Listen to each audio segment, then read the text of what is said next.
Hi everybody and big welcome to a video about golem Smeagol!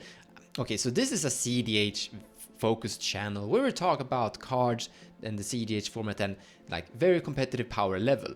But I just have to say that I really like the character. Actually, in the beginning I disliked the character, but I think the actor was so good that I actually started to like the character. And I really wished Smeagol would actually become like a happy character in the end, forgetting about the ring. It's a little bit sad how he turned into like this evil, or became the golem, so to say. But enough of that. Let's focus on Smeagol's card, the helpful guide here, how good it is inside the cEDh format. So this is something of a card review, but also a deck tutorial on how you could actually strategize if you want to build this commander and bring it into a cEDh or very high power level focused pod. So this is a 3 mana cost green, black and 1 generic halfling horror for 2. I think horror actually fits quite well because the ring more or less converts you. It kind of transforms you into a being of sorts. I did promise I was gonna stay away from all of that, but well, focus. At the beginning of your end step, if a creature died under your control this turn, the ring tempts you. This is very fitting to what Smeagol is doing, because Smeagol is like very tempted by the ring and he's trying to kill the halflings that is carrying the ring. So when the ring tempts you, you may attach it or connect it, so to say, not equip it, but like it becomes connected to a creature you control, and that creature becomes legendary. It gains Skulk, and when you continuously gain more ring temptations, you get draw and discard a card on it attacks. It becomes Death Touch on blockers, and you deal 3 damage, or each opponent loses 3 life when you connect to a player. So there are some good value in like putting the ring onto a creature of sort. Like the draw and discard part is actually kind of good. And this is black color identity, so making creatures die isn't that hard. Like it's gonna be kind of easy to create triggers of that each turn. Now, whenever the ring tempts you, target opponent reveals cards from the top of their library until they reveal a land card. Put that card onto the battlefield tapped under your control, and the rest into their graveyard. So first and foremost, gaining a land just out of nowhere is good. That's a ramp. We want lands. With lands we can cast more expensive spells.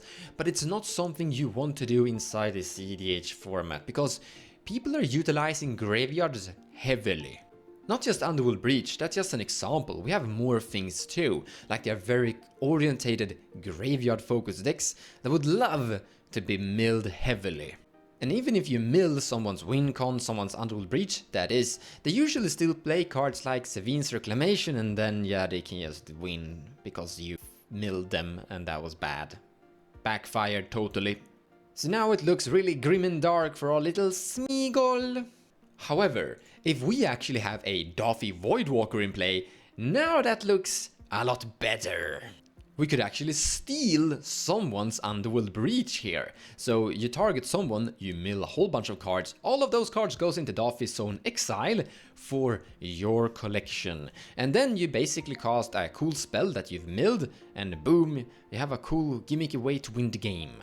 There is another really strange thing we could do, and this really showcases that if Smeagol had other colors, he could be a lot stronger. You really want to have blue on Smeagol, he would benefit a lot from blue, because then you could play Mnemonic Betrayal inside your deck, and now, like, milling your opponents suddenly becomes kinda good, because you can then cast Mnemonic Betrayal and cast everything they have. However, if you play Praetor's Grasp, you're gonna auto-include Praetor's Grasp inside this deck, I think. You can steal someone's Mnemonic Betrayal, and then you can do the same thing. However, if you look at how much mana you're actually spending for this, it's like 6, so that's rather expensive. Sure, you're paying for like them separately, 3 and 3, but still it's kind of a big hoop to actually get there.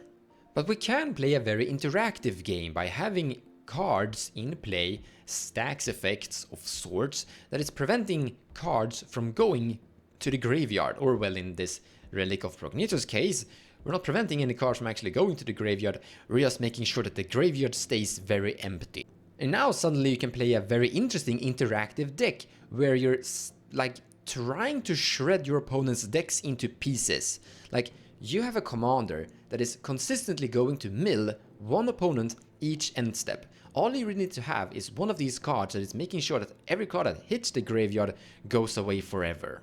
And now you have a value engine, not a big one, like you're gaining a land now and then, that's cute, it's not bad, it's good.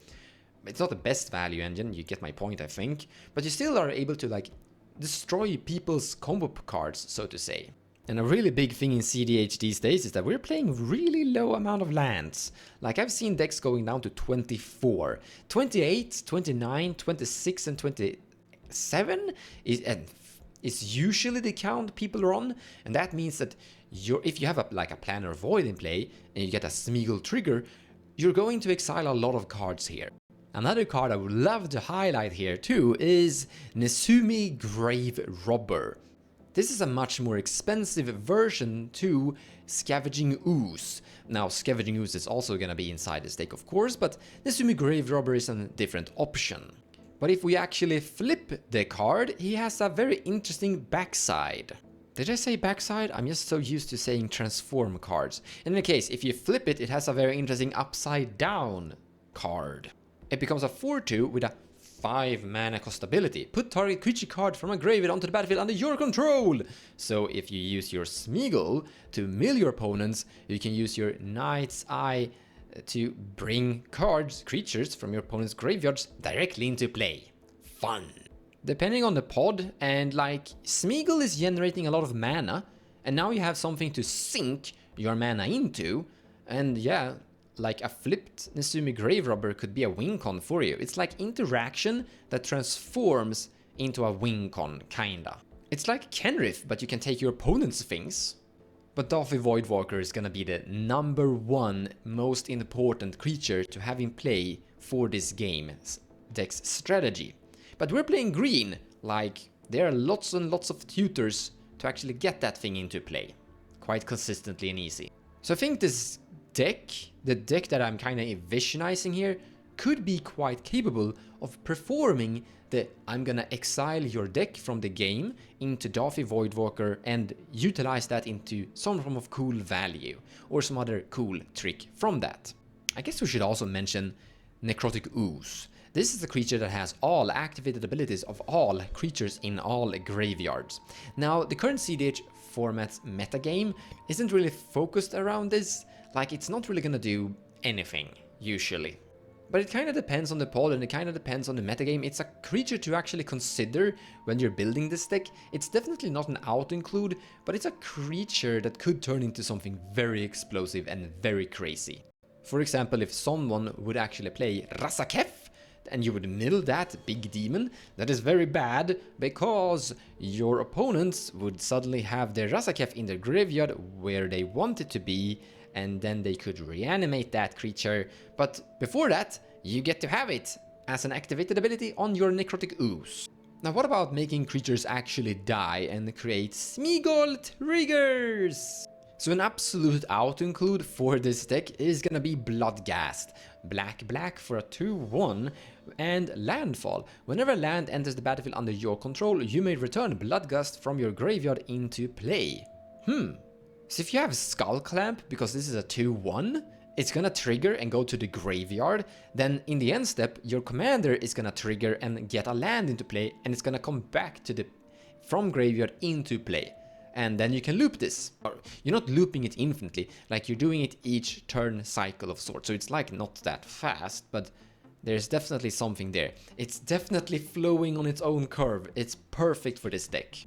And we're playing black, like we have so many different variations to Bloodghast. Now, lower power capacity than Bloodghast, but still, they're usually able to do the job. But once again, we're on green. Getting creatures into play from the deck isn't gonna be a problem at all. And well, we're also on black, so we have the best tutors in the game, so yeah.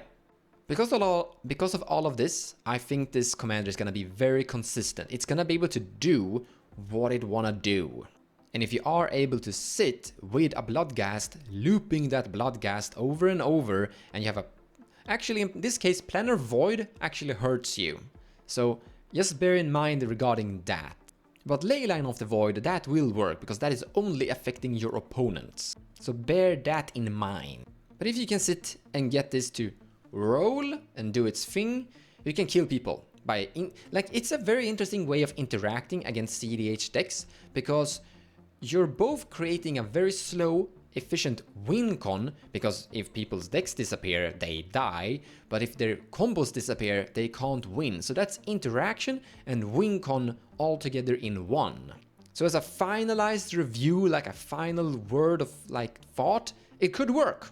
There is a chance you get to sit with your cute halfling horror Smeagol and kill your creatures, exile your opponent's stuff, and accumulate value by doing so in different synergies with cards and accumulating lands. There is a risk of being absolutely a little bit just too slow, but having anti-graveyard tech, like anti-cards preventing people from building their graveyard, is also pretty good inside this format currently. So it's a correct thing to be doing, considering a lot of people are playing Reanimator or Andual Breach or other strategies. So I absolutely like him. I don't think he's busted, I don't think he's going to dominate the format, but I could see a world where Smeagol is popping up, doing its little cute thing, having an impact, and sometimes actually even win the game in some form of way, either with a form of combo that you've stolen or a black-green combo from the deck itself. In any case, guys, thank you so much for watching. I hope you enjoyed this little short deck tutorial and card review for Smeagol. Take care, and I'll see you in the next video.